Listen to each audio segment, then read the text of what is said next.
Exposing the secret behind running macOS on your Windows machine, no Apple hardware required. You can finally test out macOS apps and tools without spending a dime on a Mac. Let's see how it's done.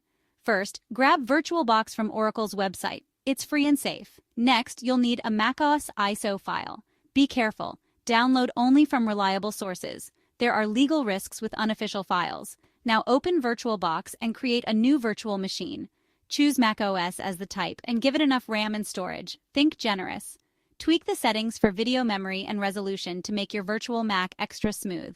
Boot up your virtual machine, select the ISO, and follow the setup instructions. Once installed, add VirtualBox guest editions to boost performance and make everything feel snappier. This setup is perfect for testing macOS, running Mac-only apps, or just exploring the interface. Just remember, you'll need decent hardware for the best experience. Ready to give macOS a spin without leaving Windows? The virtual Mac experience awaits.